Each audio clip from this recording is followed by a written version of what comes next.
Sebelum saya tunjukkan, saya mau tanya dulu, tolong jawab jujur. Ya, Waduh, kurang ganteng nih, gak ada kacamata nih.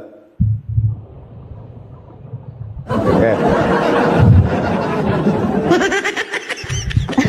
Baik. Menurut Reno, siapakah yang menulis keempat gospel itu? Matius, Markus, Lukas, Yohanes. Menurut magisterium Bapak-bapak Gereja Katolik, menurut budaya apostolik, menurut KGK, ya, Katekismus Gereja Katolik. Tahu nggak siapa yang menulis keempat gospel itu? Izin Bang, saya menjawab Bang ya. Ya boleh, silakan. Untuk kekatolikan sendiri itu tidak pasti Bang namanya itu Bang. Atau tidak, ibarat kata tuh itu baru informasi yang kurang akurat begitu. Intinya tidak diketahui siapa penulis aslinya begitu Bang. Silakan Bang. Oke, betul. Kalau kita sudah mengetahui bahwasanya yang menulis Bible ini tidak jelas, bagaimana itu dianggap sebagai sebuah kebenaran? Benar, saya tunjukkan ini. Ini buku dari Katolik teman-teman ya, kita lihat nih. Ini bukan dari Muslim, ini dari Katolik, kita lihat nih. Harusnya sudah masuk Islam saja, karena dalam Islam itu ada kebenaran. Nih, saya tunjukkan bukunya ya. Ini buku, kalau ini Yesus kawin. Ini ya, nggak kena banned kalau saya tunjukkan Yesus kawin. Oke. Ini namanya tafsir perjanjian baru ya. Kalau foto telanjang badan bokong jangan ya. Kalau foto telanjang nggak boleh. Kalau ini suara nggak apa-apa. Siap. Nah teman-teman, ini tafsir perjanjian baru. Ini adalah buku dari kekatolikan ya. Kita lihat nih. Kita lihat di sini apa? Tafsir perjanjian baru. Penerbitnya siapa? Anggota Seksama Penerbit Katolik Indonesia. Ada ISBN-nya sangat ada. Ada nihil obstatnya ada imprimaturnya ada. Ini yang paling penting nih. Nah, ini dari kekatolikan. Kita lihat nih teman-teman ya. Bahwa Injil itu atau gospel itu nggak jelas siapa yang nulis. Kalau di dalam Islam, kalau mata rantai atau sanad nggak jelas, transmisi nggak jelas, itu namanya hadis maudhu, karena matruk, karena mardud, karena tertolak ya. Nah, kita lihat di halaman 19. Iya, saya tunjukkan nih. Halaman 19. Injil menurut Matius. Pengarang. Secara tradisional, Matius sang pemungut cukai yang dipanggil oleh Yesus, Matius 9 ayat 9, dan diutus sebagai rasul, Matius 10 ayat ketiga, dianggap sebagai penulis Injil pertama ini. Akan tetapi, seperti juga para pengarang kuno lainnya, halaman 19, kita lanjut halaman 20. Ya, ini halaman berapa? Halaman 20 lanjutannya, takutnya di framing nandar loncat ya. Sang penginjil sendiri sebenarnya tidak pernah menunjukkan identitasnya. Kalau dalam Islam ini matruk, kalau dalam Islam ini tertolak, mardud ya. Hadis mungkar, hadis maudhu. Mungkin Rasul Matius memang orang yang bertanggung jawab atas tahap awal Injil Matius, atau mungkin ia adalah seorang misionaris, bukan murid Yesus ternyata, seorang misionaris yang datang ke daerah di mana Injil ini ditulis. Akan tetapi kebanyakan ahli sepakat bahwa dia bukanlah orang yang mengarang Injil Matius. Bagaimana kita percaya dengan sebuah karya, dengan sebuah tulisan yang no name, gak jelas asal usulnya? Kan ada di dalam peribahasa, kita melihat bibit bebet bobotnya. Kalau bibit bebet bobotnya gak jelas, bagaimana kita percaya ini adalah firman Tuhan? Ini Injil Matius. Bagaimana dengan Injil Markus, Lukas, dan Yohanes? Itu sama saja, saudara. Kita lihat nih, halaman 165. Teman-teman, buku ini dijual bebas, teman-teman bisa membelinya di online shop ya. Nih kita lihat nih, Injil menurut Markus. Pengarang sesungguhnya dari Injil ini seperti juga dengan pengarang ketiga Injil lainnya tidak kita ketahui. Ya, Kebenaran Islam mana lagi yang kalian dustakan? Bagaimana ini yang nulis nggak jelas? Berbeda dengan Quran. Al-Quran, nih saya kasih sebuah improvisasi dan analogi. Sabar.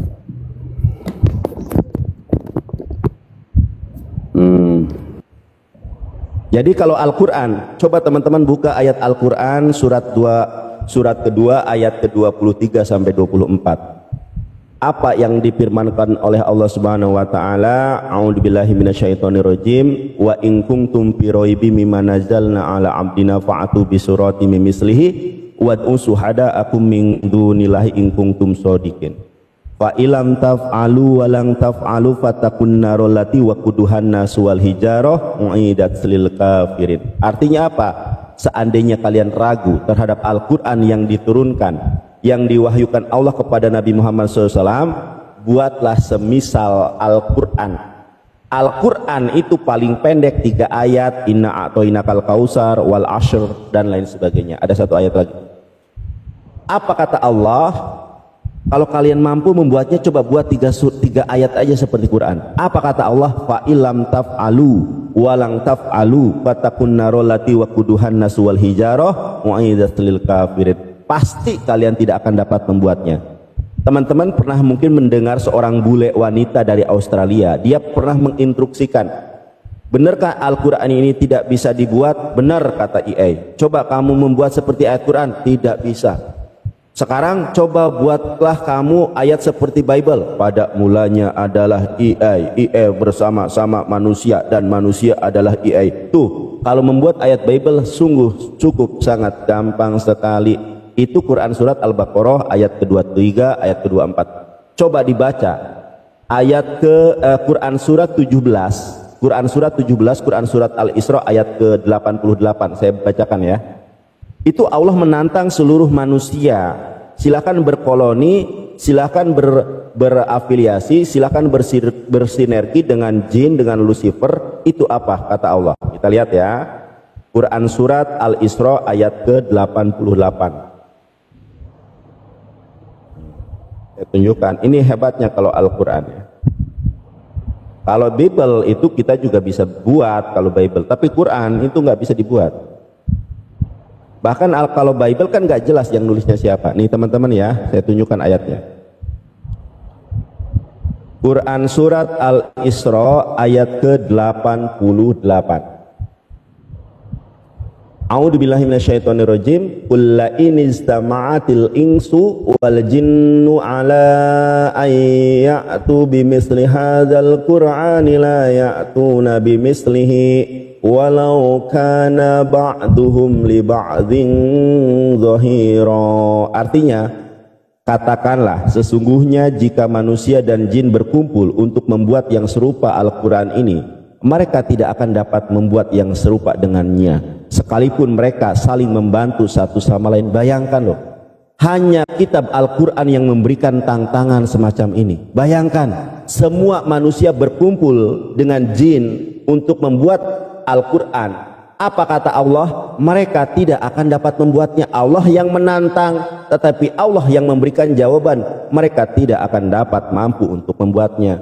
Saudara-saudari yang terkasih, Reno, kalau Anda memang mau mendapatkan kebenaran, kalau Anda mau mendapatkan keselamatan, pilihlah Quran, pilihlah Islam.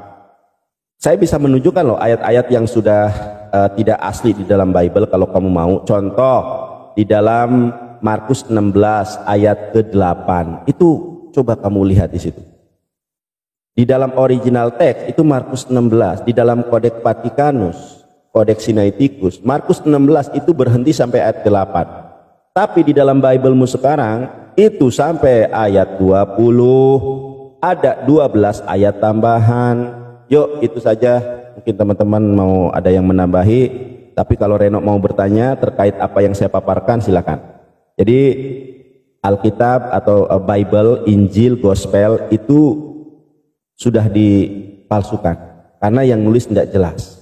Sama seperti pernyataan Quran, Quran surat Al-Baqarah ayat ke-79. A'udzubillahi minasyaitonirrajim. Fawailul lilladzina yaktubunal kitaba bi'aidihim tsumma yaquluna hadza min indillah. Kecelakaan besarlah bagi orang-orang yang telah menulis Bible dengan tangan-tangan mereka sendiri, lalu mereka mengatakan ini dari Allah, padahal bukan dari Allah. Bayangkan, coba Anda lihat perjanjian baru, semua hukum tentang ajaran kasih itu kebanyakan dari Paulus.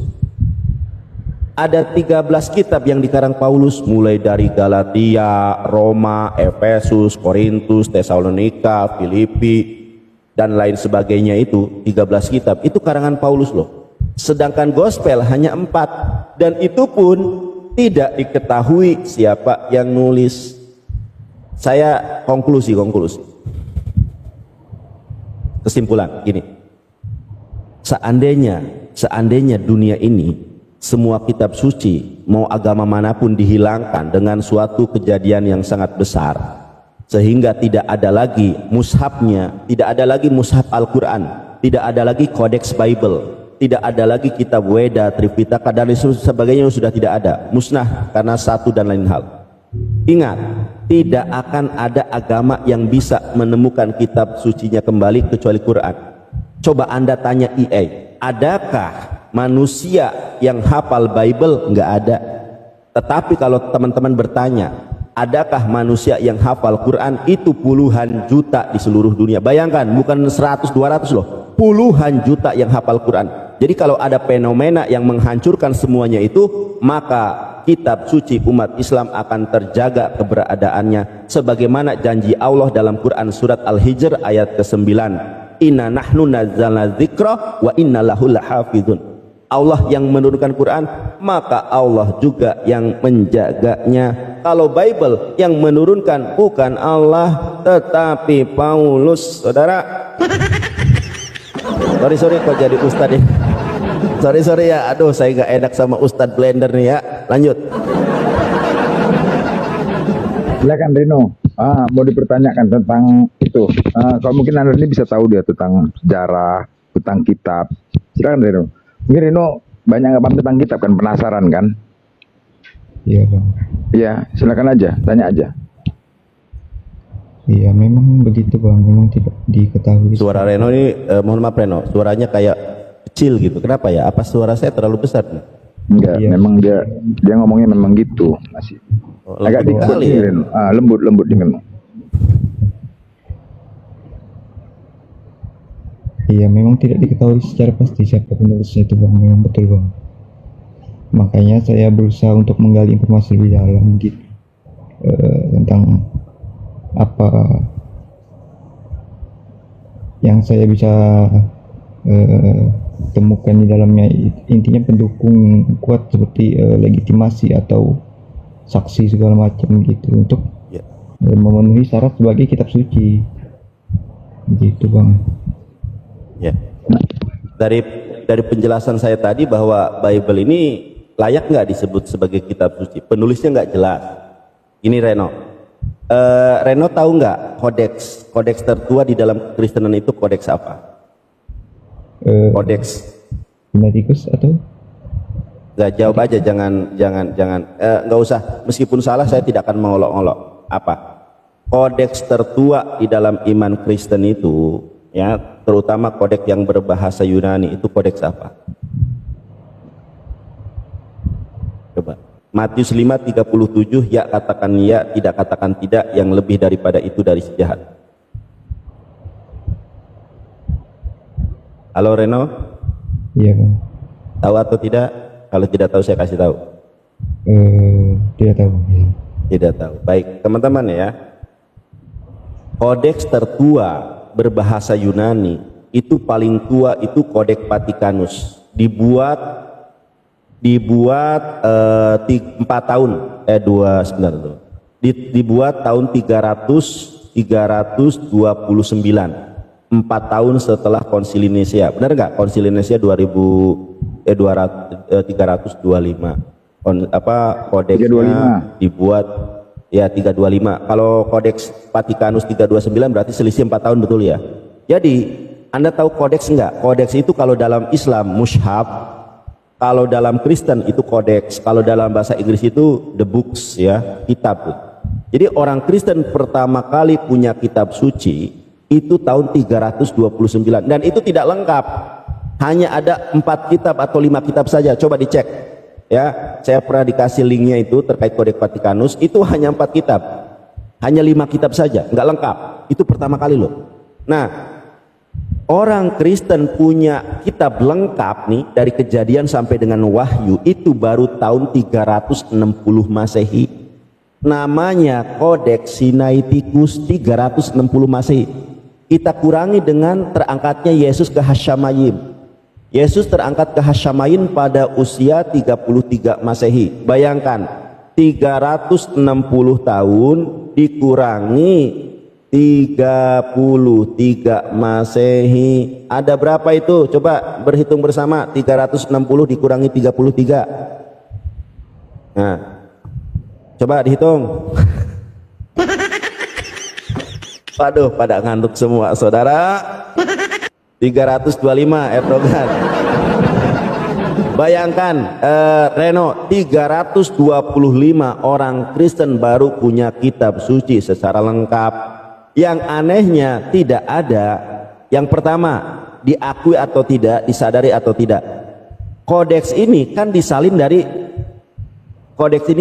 dari papirus, dari perkamen, dari fragmen yang nggak jelas siapa penulisnya. Satu, autografanya ini pasti nih, mau orang Katolik mau orang Protestan, autograf dari perjanjian lama atau perjanjian baru itu nggak ada. 325 bener nggak tuh? 360 dikurangi 33 325, salah kayaknya ya. 327 teman-teman. Nah, 327 tuh 327 tahun. Yang salah blokir ya. 327 Reno, bayangkan 327 tahun baru ada kitab Kristen. Ada selisih waktu dengan Yesus 327. Bayangkan 327 tahun setelah Yesus terangkat baru Kristen punya kitab. Teman-teman tahu tidak kenapa ada istilah perjanjian lama dan perjanjian baru? Sebelum Kristen punya kodeks ini, ya, itu mereka mengadopsi kepada kitab Yahudi. Sebelum adanya perjanjian baru, itu mereka pakai kitab Yahudi. Setelah ada kitab baru yang nama perjanjian baru itu, ya, pada tahun 329 yang belum lengkap, 360 barulah ada istilah perjanjian lama, perjanjian baru. Dulu mereka pakainya kitab Yahudi. Karena Injilnya belum ada, Injil kan baru dipilih pada kanonisasi 325 di Konsili Nisia. Itu kan pun belum jadi, masih berserakan. Utuhnya atau lengkapnya itu kan pada tahun 360 Masehi, itu namanya Kodeks Sinaiticus. Tapi di dalam Alkitab yang sekarang ini ada banyak ayat-ayat tambahan yang tidak ada di dalam Kodeks Vatikanus, yang tidak ada di dalam Kodeks Sinaiticus. Contohnya apa? Contoh yaitu tadi Markus 16. Markus 16 dari ayat ke-8 sampai ayat ke-20, 12 ayat tambahan itu berasal dari mana? Belum ayat-ayat yang lain loh. Saya sudah tulis nih. Ayat-ayat kosong dalam Bible. Ya, saudara. Nih, sudah saya tulis nih. Matius 17:21, Matius 21:44, Matius 18:11, Matius 23:14, Markus 9:44, Markus 9:46, Markus 11:26, Markus 15:28, Lukas 17:36, Lukas 23:17, 1 Yohanes 5:7. Ini sudah saya tulis nih. Ini baru perjanjian baru loh. Dan ini baru terkait Injil. Kalau yang bukan Injil itu 1 Yohanes. Ini banyak loh ayat-ayat tambahan. Jadi gini, memang di dalam agama Islam itu la ikraha fiddin, tidak ada paksaan di dalam agama Islam. Tetapi apa kata Allah? Qad tabayyana rusdu minal ghayy, kebenaran itu hanya pada Islam. Jadi kalau Reno sudah mengetahui kalau Bible ini sumbernya tidak jelas, literasinya enggak ada, dan banyak pertentangan yang ada di dalamnya, ya kenapa masih bertahan? Gitu. Ini saya tidak memaksa ya, maksudnya saya hanya mengarahkan. Karena kalau sudah mengakui kalau yang namanya suci itu kan lepas dari kontradiksi. Yang namanya suci itu kan lepas dari tangan-tangan manusia. Sebagaimana Wahyu 22 ayat 18-19. Siapa yang menambahkan terkait nubuatan kitab ini maka akan dicabut dari pohon kehidupan. Akan di apa tuh? Wahyu 22 ayat 18, saya lupa. Coba kita buka. Wahyu 22 18. Wahyu 22 pasal terakhir ayat 18. Aku bersaksi kepada setiap orang yang mendengar perkataan-perkataan nubuatan dari kitab ini. Jika seorang menambahkan sesuatu kepada perkataan ini, maka Allah akan menambahkan kepadanya malapetaka yang tertulis dalam kitab ini. Itu saja. Mungkin yang lain mau menambahkan atau Reno mau bertanya, silakan biar kita ada perbincangan ya.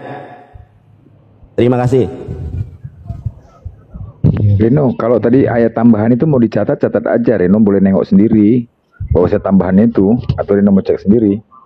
Tapi tadi itulah dasarnya yang namanya kitab suci kan. Kalau sudah kontradiksi, apakah masih pantas? Nah, yang mengganjal lagi, silakan tanya aja. Apa yang mengganjal sama Reno lagi di dalam kitab suci itu? Tanya aja langsung. Silakan Reno. Saya mau tanggapin tentang legitimasinya langsung, Bang. Apakah ada itu? Suaranya kecil banget. Apa? Mau bertanya tentang apa? Legitimasi, Bang. Kan tadi Abang sempat menyinggung tentang kitab orang Yahudi begitu. Bang Blender kedenger nggak? Aku di sini karena ada suara ngekok-ngekok, nggak kedenger apa tadi? Meminta legitimasinya tentang kitab orang Yahudi itu dia tanya. Legitimasi tentang kitab Yahudi itu, kitab Yahudi, perjanjian ya. Kitab Yahudi. Ya, kitab Yahudi nih. Ini kalau kita berbicara kitab Yahudi, Reno, ini ada hal yang mengejutkan teman-teman. Gini, ini boleh dicek ya.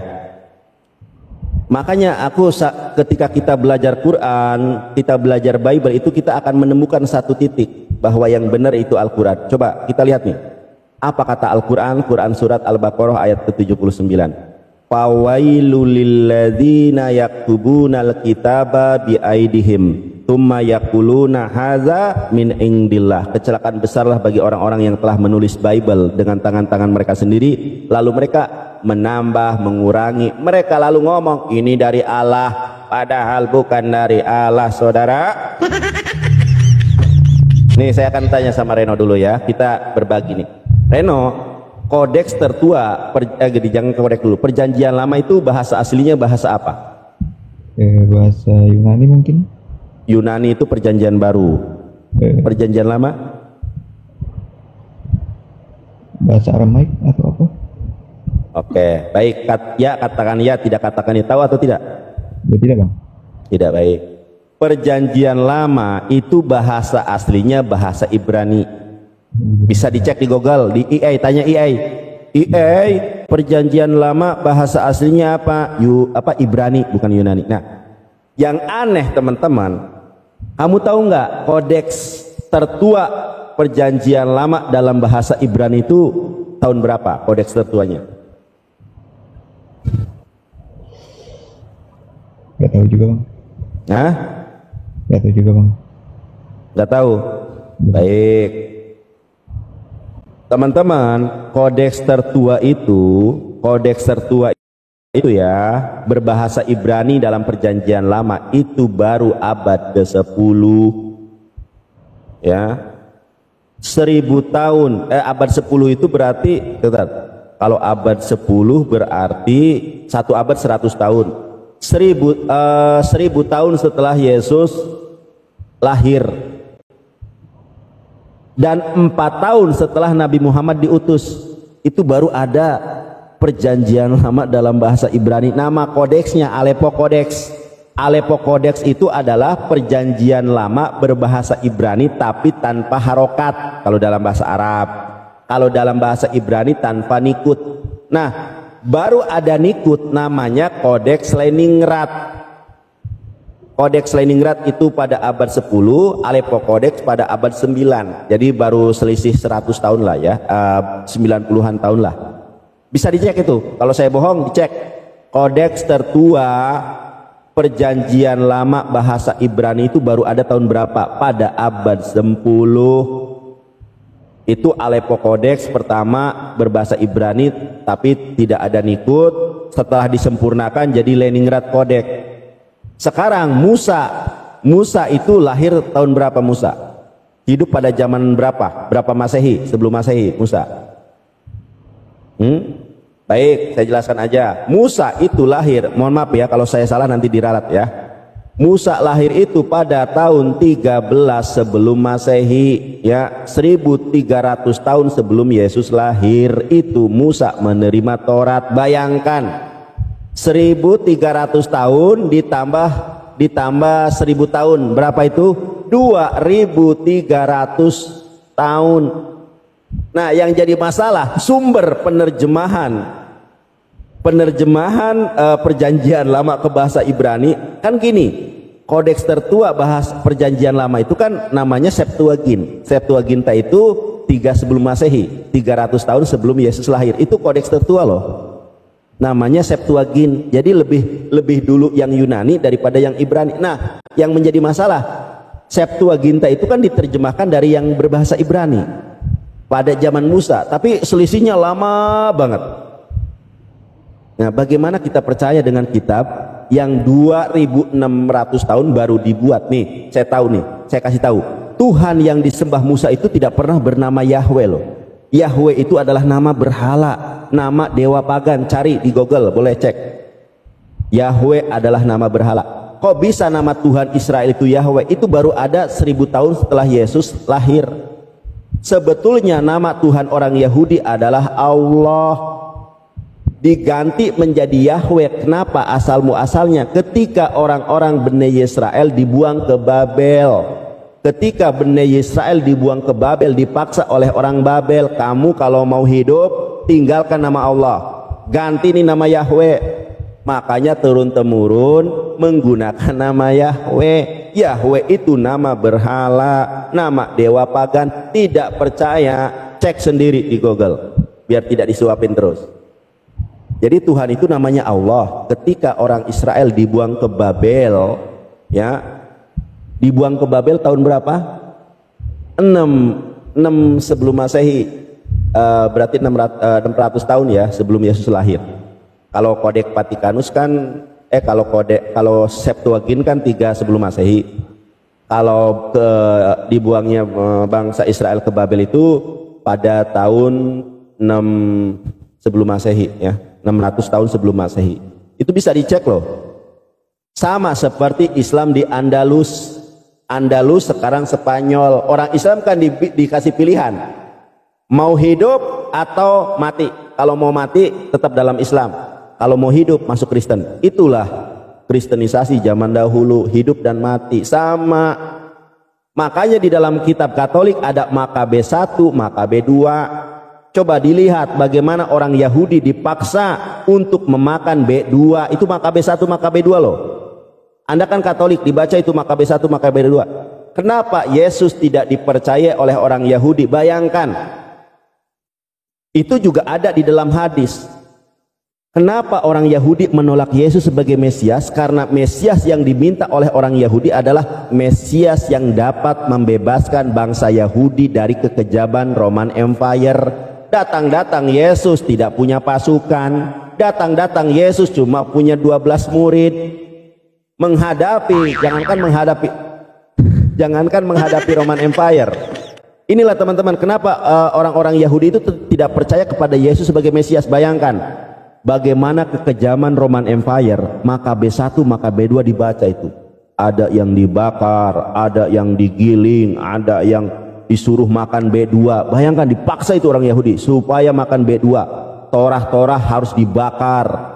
Makanya orang Yahudi itu berdoa, ya Allah kapan diturunkannya nabi itu?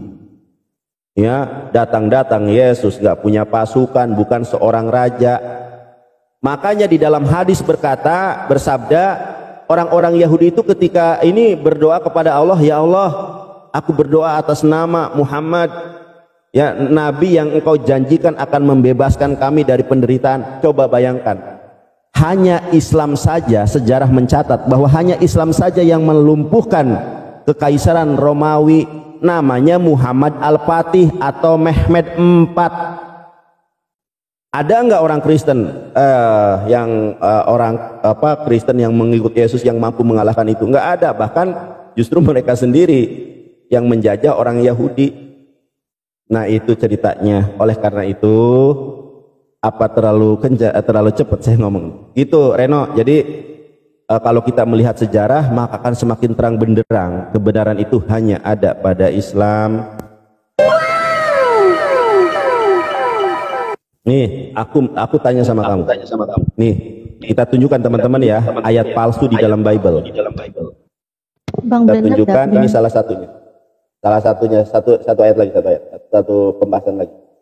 Kita lihat teman-teman Matius 17:21. Nah ini nih perhatikan nih. Ya, kita lihat teman-teman ya, sabar ya. Gua bandingkan nih. Sabar.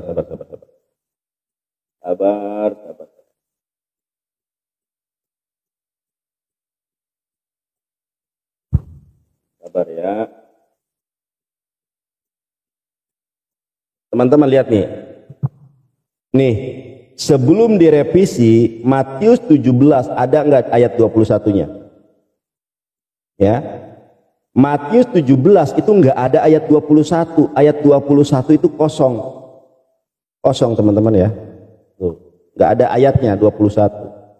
Setelah kita lihat Bible baik Alkitab Deuterokanonika maupun Alkitabnya Protestan sama. Itu ayat 21 ada tambahan. Nih ini tambahannya ini nih. Jenis ini tidak dapat diusir kecuali dengan berdoa dan berpuasa. Kita lihat tafsiran bapak-bapak gereja dari Yerusalem. Apa di sini? Ayat ini tidak asli dalam Matius. Baik, bagaimana kita percaya dengan sebuah kitab yang ada ayat tidak asli dalam Matius, tetapi diambil dari Markus 9:29 dengan ditambah tuh. Wahyu 22 ayat ke-18 tadi sudah kita baca. Jangan menambahkan Bible, malah ditambah dan berpuasa. Nah, Reno, kamu tahu tidak? Kenapa Matius 17 ditambahkan ayat 21? Karena ayat 20-nya tidak ada orang Kristen yang sanggup membuktikan kebenarannya. Bayangkan, kalau kamu punya iman sebiji sawi saja, kamu bisa memindahkan gunung ini ke sana lalu gunung ini pindah. Karena tidak ada yang mampu membuktikan, ditambah ayat 21. Ini tuh ayat tambahan. Karena di dalam terjemahan lama itu enggak ada. Tuh. Ayat 21 itu enggak ada loh, kosong loh. Kok bisa? Ini sama-sama Matiusnya nih. Matius 17 ayat 21 kosong. Reno, hidup cuma sekali. Yuk tentukan pilihanmu dengan kebenaran Islam. Amin. Terima kasih, Blender. Mantap. Oh ya berarti gini ya. Tadi apa kata Kinanda tadi? Ketika dikorelasi sejarahnya Kristen, jadi pernah juga pernyataan Thomas Jefferson, Presiden Amerika ketiga, dia mengatakan, jutaan orang-orang tak berdosa, wanita dan anak-anak telah dibakar, disiksa, dihukum, dan dipenjarakan. Dari semenjak awal mula Kristen diperkenalkan, namun kita belum maju 1 inci ke arah keseragaman. Apa dampak dari pemaksaan? Untuk membuat setengah dunia bodoh dan setengahnya lagi munafik. Untuk membenarkan penipuan dan kesesatan ke seluruh dunia. Wah, pas. Jadi itu paling mendasar Reno ya. Namanya kitab suci itu kalau sudah kontradiksi nggak pantas dikatakan kitab suci. Dan Thomas Alva Edison juga mengatakan Alkitab adalah buatan manusia. Mungkin Reno mempelajari selama ini kan itulah yang paling mendasar. Tanpa adanya perjanjian lama tidak ada perjanjian baru. Tidak ada. Gitu. Tinggal Reno aja. Cuman Reno ini masih umur 20 tahun, dia masih muda kali lah. Tetapi alhamdulillah lah imannya. Sudah sering ke gereja Reno? Sering ke gereja juga? Sering ya. Nah, yang kan udah saya katakan yang ditakutkan itu adalah orang tua kan begitu kan. Nah, tapi Reno mau mencari ilmu, ada kemauan untuk mencari tahu gitu, itu keren. Paling mendasarnya tentang kitab, gak usah cerita ketuhanan dulu lah ya kan. Kitab. Tapi masuk dari sini tadi penjelasan sembunyi Bang. Boleh ya, nanti kalau itu gampang tebak penjelasan dari sini kira-kira. Reno mau catat aja, cek sendiri. Ya catat nih Pak. Mana yang catat minta mau Abang Nandar tuh nanti coba tanya. apalagi yang kurang, mana tahu sejarah. Saya berani. Tanya aja Reno, nggak apa-apa. Ya, jadi untuk legitimasinya itu kesimpulannya ada atau tidak, Bang?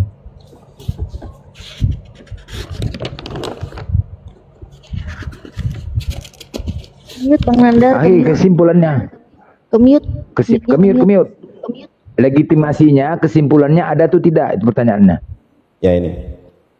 Reno coba dicek nih dari ayat Matius sampai sini. Isi ayat-ayat kosong semua ada dalam Bible. Kalau nggak percaya coba dicek. Itu ayat tambahan semua. Nanti kita buktikan satu persatu. Ya, coba Reno buka nih Matius 21:44. Pasti itu ke dalam kurung. Coba Reno buka Matius 17:21, itu sudah kita buktikan ya, tanda kurung. Ini semua nih. 1 Yohanes 5 ayat ke-7.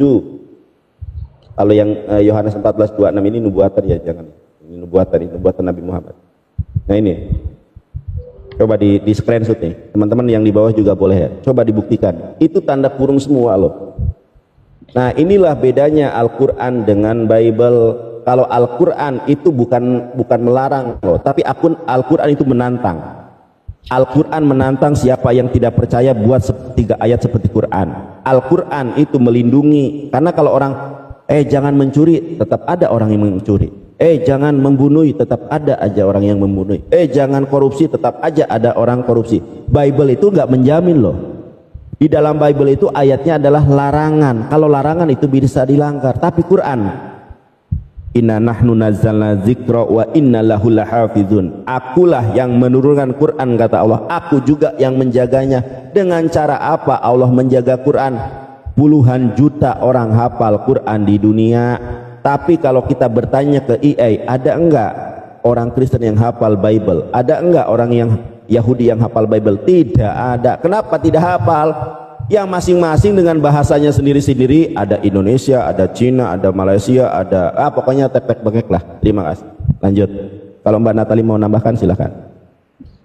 Catat juga sekalian Bang Reno, Lukas 1 nomor 3. Jadi di situ dikatakan itu ayat hasil penyelidikan. Bagaimana mau dikatakan kita kitab suci? Caranya membuat kitab suci dengan cara penyelidikan.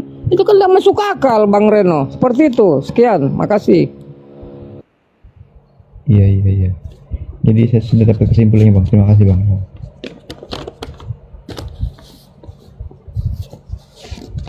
Ini mantan mualaf semua nih, Reno. Natali mantan mualaf. Iya, tahu kan? Nah, memang gimana mau dikatakan agama? Kitabnya bukan dari Tuhan, dari manusia. Tapi memang sadis, memang sadis. Kalau membaca sejarah Kristen nih, gila memang sadis. Cuman Reno, ini yang membuat saya penasaran. Coba semua agama itu ritualnya, ibadahnya kan ada menyembah. Tuhan itu kan disembah. Nah, Kristen tidak ada. Ada nggak Kristen itu menyembah? Ada nggak ritual menyembahnya? Kalau untuk puji-pujian nggak ada kan? Puji-pujian bukan menyembah. Silakan coba. Yang namanya nyanyi-nyanyian dan puji-pujian itu bukan ritual menyembah. Dan berdoa juga bukan ritual menyembah. Nah, cuman Kristen aja yang tidak ada ritual menyembahnya. Nah, ini berarti kenapa? Tidak punya Tuhan. Yang namanya Tuhan adalah disembah. Konghucu aja ada sembah ya, Jesse ya. Konghucu kayak megang apa dia? Megang apa namanya? Pegang lidi Bang, lidi. Lidi itu kan? Ah, itu lupa ya. Dia agak-agak bungkuk-bungkuk gitu kan? Bungkuk gitu kan? Nah, seperti itulah bentuk-bentuk sembah itu seperti itu. Itu paling terapalah. Nah, di Kristen nggak ada. Mana ada? Mana nyanyi? Nah,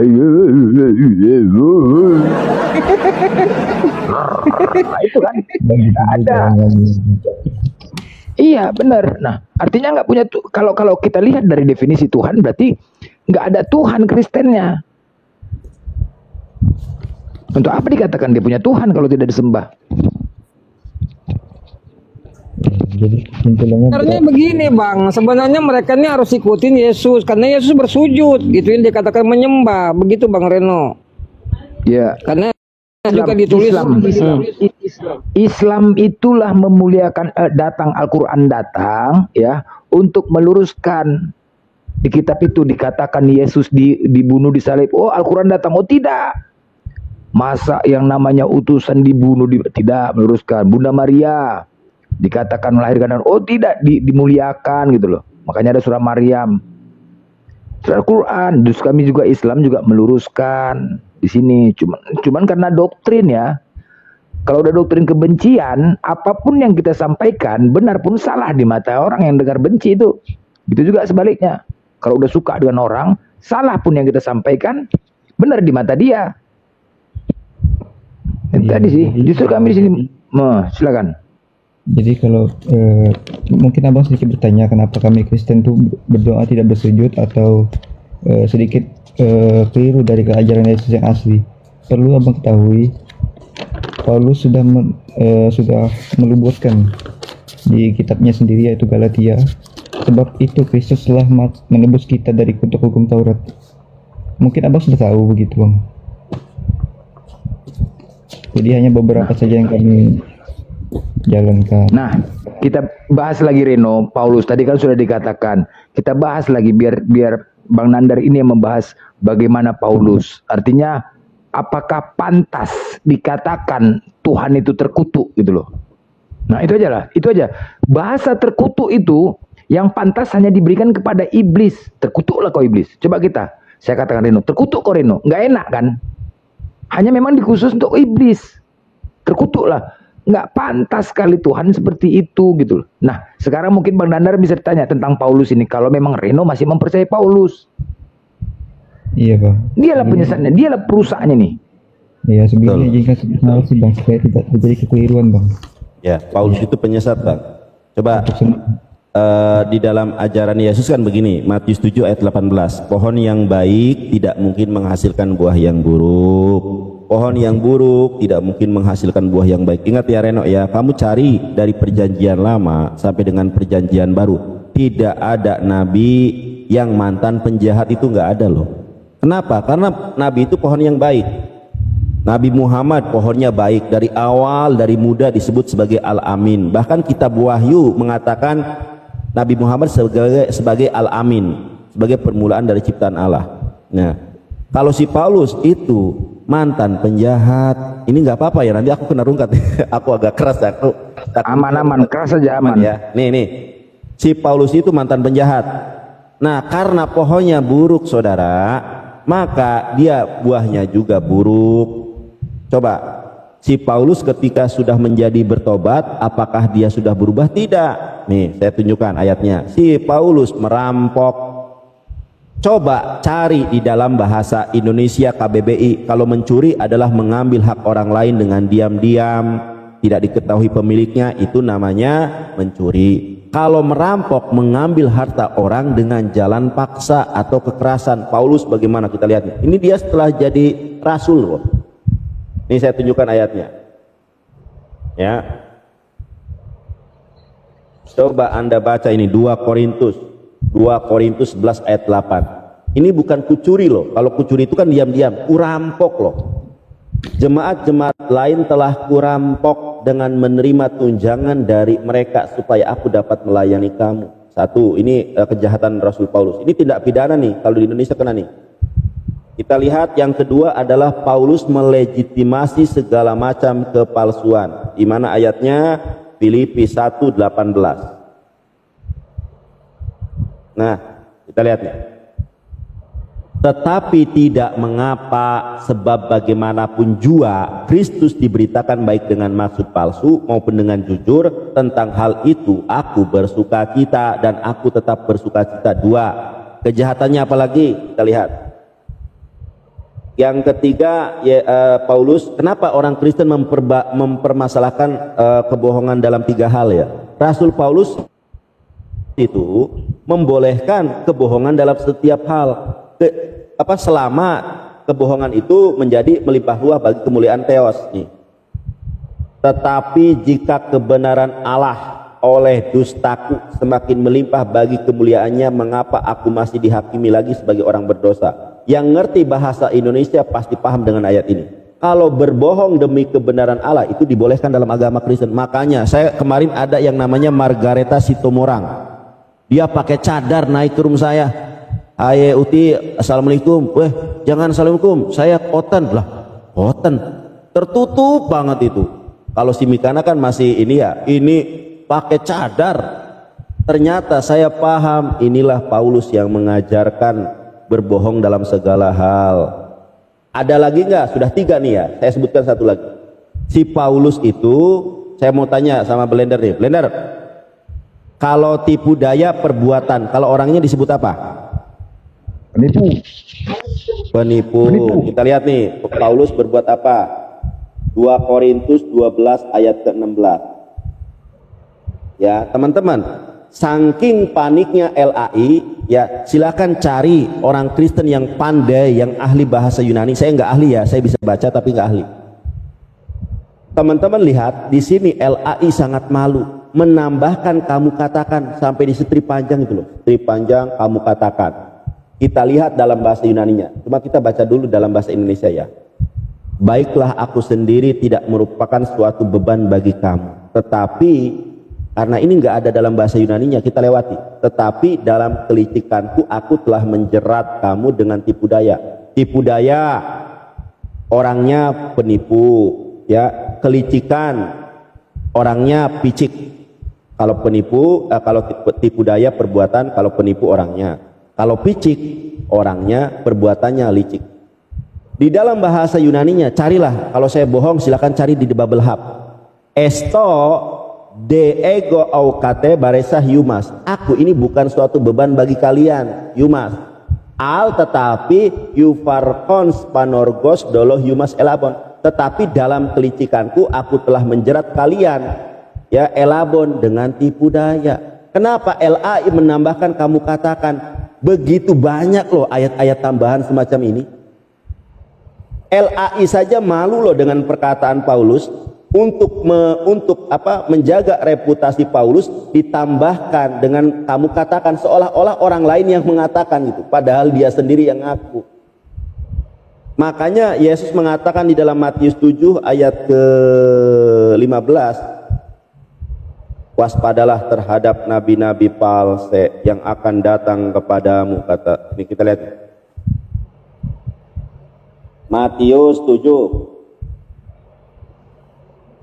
nomor 15. Nih.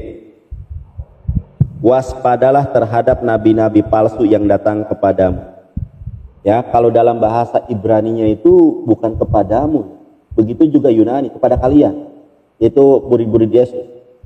Ya, kalau dalam bahasa Ibraninya itu begini. Hijaharu min nevi'ei hasyeker habaim alaihem. Waspadalah terhadap nabi-nabi palsu yang datang kepada alaihem. Kalau dalam bahasa Arabnya alaikum. Bilbus kebasim, yang menyamar seperti domba. Yubetok tokam jeebim torfim hem, yang menyamar seperti domba, sesungguhnya mereka adalah serigala yang buas. Pertanyaan saya nih buat Reno, siapakah nabi-nabi palsu yang datang kepada murid-murid Yesus? Ada cluenya. Pertama, menyamar seperti domba. Pertanyaan saya, siapakah nabi palsu yang datang kepada murid-murid Yesus dan dia menyamar seperti domba? Siapa? Karena Yesus ngomong sama 12 murid nih, waspadalah terhadap nabi-nabi palsu yang datang kepada kalian nih, 12 murid Yesus, dan mereka nyamar menjadi domba.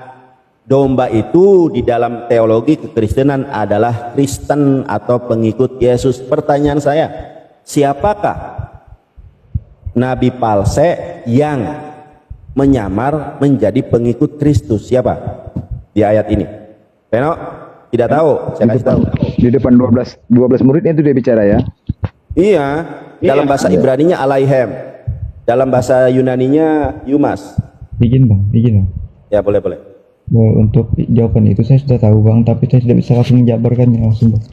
Baik, saya jabarkan. Karena Anda sudah tahu tapi tidak bisa menjabarkan. Teman-teman ya, tidak ada nabi yang mendatangi murid-murid Yesus kecuali Saulus. Anda tahu nggak perbedaan Saulus dengan Paulus? Tahu. Apa? Saulus itu sebelum bertaubat. Paulus itu. Nah, Saulus adalah sebelum bertobat. Kalau Paulus setelah bertobat, betul? Betul. Betul. Nah, pertanyaan berikutnya, Saulus sebelum bertobat dia nabi atau bukan? Bukan abang. Oh, bukan. Saya tunjukkan menurut Bible sendiri ya. Kita lihat. Saulus itu sebelum dia jadi tobat jadi Rasul Yesus, menurut Kristen itu nabi. Di mana ayatnya? Saya pertanggungjawabkan baik dalam original teks maupun di dalam Yunaninya, original teks Yunani maupun dalam bahasa Ibraninya ya. Kisah Para Rasul 13 ayat ke-1. Nih saya tunjukkan.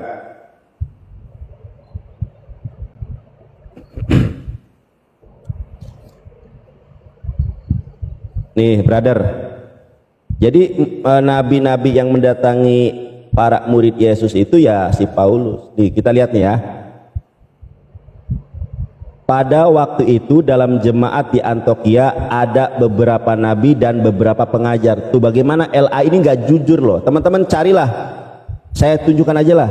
Kenapa di sini jadi pengajar loh?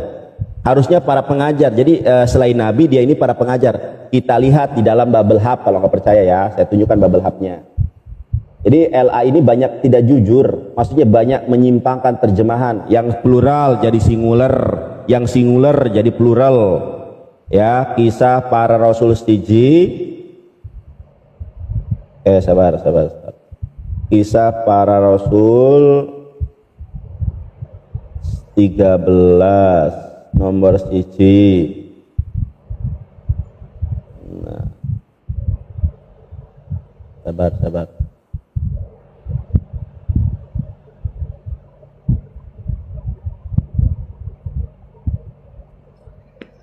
Ya teman-teman lihat ya, ini. Teman-teman lihat dulu ya. Di sini apa? Teacher. Saya yakin di sini orang-orang bisa ngerti bahasa Inggris semualah kalau hal-hal yang remeh-temeh semacam ini. Teacher. Kita lihat nih, ada penjelasannya ya. Apa di sini penjelasannya? Pak, penjelasannya itu apa? Singular atau plural? Plural ya kan. Ini case, gender, number, plural. Nominatif, maskulin, plural. Kita lihat para nabinya apa? Prophets. Ini sama apa enggak? Sama, plural. Tuh, plural semua ini. Kenapa? Kalau di sini diterjemahkannya nabi-nabi, kalau di sini diterjemahkannya oleh LAI menjadi pengajar, karena di ayat itu dikatakan hanya Paulus lah yang pengajar. Inilah kebohongan LAI dalam bahasa Yunaninya itu didaskaloi itu pengajar-pengajar. Jadi jabatan mereka ini para pengajar dan para nabi ya. Di dalam bahasa Ibrani sendiri teman-teman cek siapa debater muslim yang bisa bahasa Ibrani, nanti silakan cek ya, bener nggak ucapan saya. Nah di dalam bahasa Ibraninya juga sama. Neviim itu para nabi. Yumorim, kalau satu orang itu disebut Moreh, makanya kan ada Moreh Reski, ada Moreh Sueb misalnya, ada Moreh Nandar, Moreh Blender. Kalau perempuan Morah Natali, kalau laki-laki Moreh, kalau perempuan Morah misalnya. Nah di sini apa? Yumorim. Kalau Yumorim itu adalah guru-guru laki-laki banyak. Tuh, Neviim, Yumorim. Tapi kenapa LAI menerjemahkannya menjadi beberapa nabi dan pengajar? Ini terjemahan yang salah. Saya terjemahkan sesuai dengan bahasa Yunani dan bahasa Ibraninya. Pada waktu itu dalam jemaat di Antioquia ada beberapa nabi dan ada para nabi. Ini harusnya para nabi nih. Pada waktu itu dalam jemaat di Antioquia ada para nabi dan para pengajar. Yang pertama Barnabas dan Simon yang disebut Niger. Yang kedua Lukius dari Kirene dan Menahem yang diasuh bersama dengan raja wilayah Herodes, dan Saulus. Ternyata Saulus dulunya adalah nabi, baik dalam original teks maupun di dalam bahasa di Brit Hadasa. Ya ini nabi loh. Ya, ini dia nabi loh. Saulus di sini ada para nabi dan para pengajar atau para guru. Ya, sebagaimana tadi yang sudah saya tunjukkan di dalam bahasa Yunaninya nih. Ini dalam Bubble Hub ya. Coba cek sendirilah. teacher, prophet. Dalam bahasa Yunaninya prophetai, dalam bahasa Yunaninya kalau pengajar atau guru itu didaskaloi. Ini para pengajar. Jadi jelas tidak pernah ada para nabi, tidak pernah ada para pengajar yang mendatangi para murid Yesus kecuali Saulus. Di situ Saulus loh disebutnya. Kenapa disebut Saulus? Karena dulu dia belum menjadi Kristen. Ketika belum menjadi Kristen, dia adalah nabi. Itu data Alkitabiah, bukan menurut asumsi atau karangan saya. Bisa dicek di Bible Hub, bisa dicek di dalam kamus bahasa Yunani. Begitu Reno, memang terlalu nekat saudara. Bahkan nih satu lagi. Yesus yang kita cintai itu melarang kita menyebut Bapak siapapun di bumi. Gak boleh loh. Di dalam saya lupa ayatnya, Matius 29 ayat 9 itu kalau nggak salah. Jangan menyebut Bapak siapapun yang ada di bumi, karena hanya ada satu Bapakmu yang di sorga. Rasul Paulus dia malah nekat menyebut dirinya adalah Bapak. Dia Yesus aja ditolak sama dia. Dia mengaku sebagai Bapak. Satu lagi ya. Nih. Sebetulnya kalau pembahasan nabi palsu ini panjang Bang Blender. Wah, panjang banget. Belum lagi ayat-ayat yang lain ya. Nanti Mbak Natalie lah yang lanjut ya. Aku soalnya ada keperluan keluar. Nih, Paulus mengaku sebagai Bapak. 1 Korintus 4 ayat ke-15. Nih Bang Reno, perhatikan ya. Nanti ditambah dengan ilmu dari kawan-kawan semuanya. Aku mau pamit sebentar.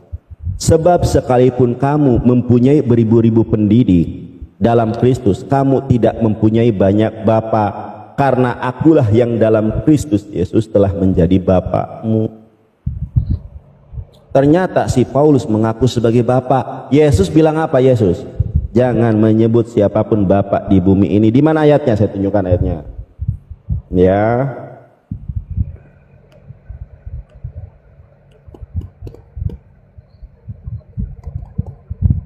Nih, saya tunjukkan ayatnya. Matius 23 nomor 9. Apa kata Yesus? Dan janganlah kamu menyebut siapapun bapak di bumi ini, karena hanya ada satu Bapakmu yang di sorga. Paulus langsung menganatema. Teman-teman, yang namanya menganatema itu dari lama ke yang baru. Ini dari baru ke lama ya.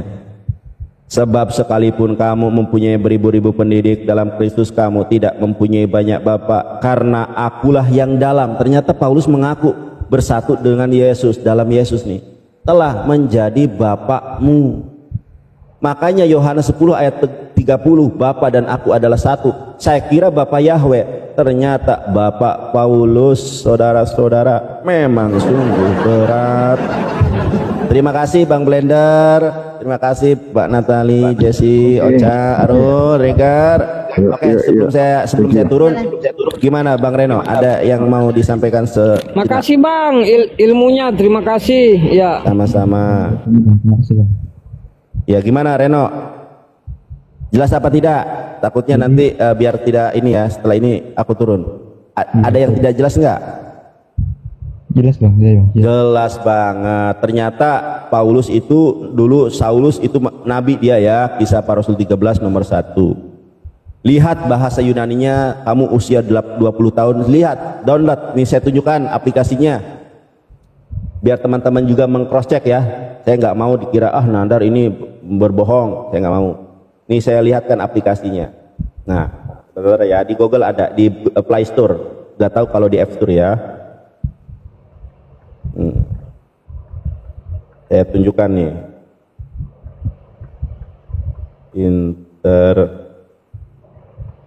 apa namanya? Ini saya tunjukkan dulu, sabar-sabar. Namanya aplikasinya itu Hebrew. Nih Bang, ini download nih Bang. Nih nama aplikasinya ya teman-teman ya, yang mau ya. Nih Hebrew Greek Interlinear. Ini yang tadi saya buka nih. Hebrew, Greek, Interlinear. Itu bisa dicek kok. Ini tuh bisa dicek nih. Kisah Para Rasul 13:1, teacher di situ itu nominatif, maskulin, plural. Agak cadel saya ini sebenarnya. Kalau di sini prophet itu juga plural. Nih, plural. Satu dicek nih, ada gramatikalnya nih, nominatif, maskulin, plural. Kemudian yang teacher, yang pengajar itu juga plural. Ya, maskulin, plural, nominatif. Kenapa di dalam bahasa Indonesia kok tidak diterjemahkan para pengajar? Karena kalau para pengajar nanti orang Kristen loh, berarti Paulus ini juga nabi. Nah, itu saja. Terima kasih Bang Blender, terima kasih Reno. Nanti kalau nggak paham, saya yakin teman-teman yang di sini juga sama pemahamannya. Silahkan dilanjut. Bang Blender, makasih ya teman-teman semuanya. Makasih. Aku izin pamit dulu ya. Oke, Keluar sebentar. Yuk. Assalamualaikum warahmatullahi wabarakatuh. Waalaikumsalam warahmatullahi wabarakatuh. Wah, mantap ilmunya, jelas ya secara detail. Kami juga di sini mendapat ilmu bukan Rino aja. Tapi Rino kan beda dia memang. Kalau sudah kita bersahadat, wah kecerdasan itu makin bertambah. Sampai kayak Matius lah, cerdas kan? Makin terbuka semua, makin dapat. Kalau sekarang masih tertutup. Ini Jesse ini mualaf, Natali mualaf. Itu siapa tuh mualaf? Arul. Cuma dia mualaf dari bayi, Arul. Mualaf dari bayi dia. Dia mualafnya dari bayi. Natali pun Katolik juga dulu, Katolik juga Natali. Bukan, dulu Protestan. Oh, Protestan. Oh, pantas agak bandel sih, Agak bandel ya. Bandel. Sedikit Bang. Silakan. Gini Bang.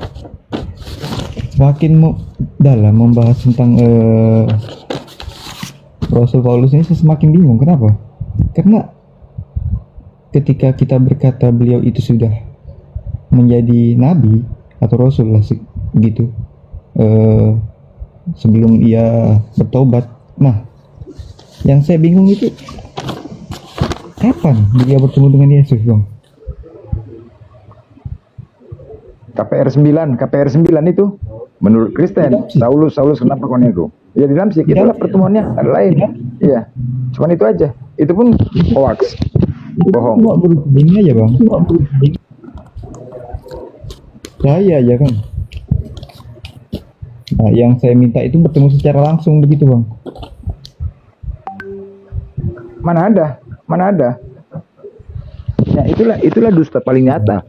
Kalau katanya aniaya, Saulus kenapa kau aniaya aku? Yang namanya aniaya kan ketemu langsung secara fisik kan, benar nggak? Itu Bang, agak sakit Ya kan? Nah, makanya saya tanya di situ, saya carikan data di mana pernah mereka. Makanya itulah kebohongan dia. Itu alasan dia kepada Ananias agar matanya bisa disembuhkan. Tujuannya itu beralibi seolah-olah dijumpa Yesus, dan Yesus mengarahkan untuk jumpa Ananias. Itu dusta yang paling nyata itu. Jadi dustanya biar supaya matanya disembuhkan. Kan dihajar rahangnya itu, tepak katanya. Itu yang cari rumah yang 3 hari 3 malam dituntun, cari rumah. Wah, apa tuh? Ananias, Gang Becek, rumahnya Gang Becek, Kecamatan Golgota, Kabupaten Yerusalem. Itulah dia. Oke, Gang Becek rumah. Wah, rumah Ananias mana, Wah? Sana, Gang Becek tuh, tengok Gang Bakso sana, belok kanan. Itu dusta yang paling nyata. Saulus, kenapa kau aniaya aku? Itu aniaya fisik. Nah, pertanyaannya, kapankah Saulus pernah berjumpa Yesus sebelum di Damsik menganiaya? Nah, tapi kalau ditanya sama Kristen lain, oh itu menganiaya murid-murid, kan menambahi. Terus kemudian ketika kita mendengar suara sesuatu kan, siapakah engkau Tuhan? Cobalah kalau kita dengar suara, siapa itu? Siapa kau? Kan begitu kan? Seharusnya gitu kan? Siapa itu? Suara apa itu? Siapakah engkau Tuhan? Siapakah engkau Tuhan? Main bah. Siapakah engkau Tuhan? Nah, kan main. Kan dusta itu, bohong yang nyata itu. Cobalah secara bahasa Indonesianya. Siapakah engkau kalau jumpa suara? Kalau jumpa suara, ya kan begitu. Nggak ada lain ya, selain itu nggak ada lagi yang pernah jumpa. Capek carinya, nggak ada pernah jumpa. Selain itu nggak pernah jumpa. Supaya tidak keliruan atau salah paham gitu Bang. untuk teman saya Kristen yang ada tahu dimanapun yang lagi menyimak, saya di sini berusaha untuk netral, untuk belajar. Jadi mohon maaf ketika ada salah kata ataupun tidak sedikit berkenan atau bersangkutan kepada iman kekristenan, karena saya ingin belajar, bukan ingin memperdalam iman, begitu Bang. Nah, benar. Jadi abang juga udah tahu yang menjadi tekanan ketika Reno naik ke Komal, ada tekanan dari intimidasi dari pihak Kristen BM. Tahu, itu udah sering terjadi. Fakta itu. Itu fakta, intimidasi, tekanan, padahal untuk mencari iman, mencari pembelajaran. Nah, inilah berat. Makanya semakin digitukan, jadi banyak yang mualaf itu hanya gara-gara itu.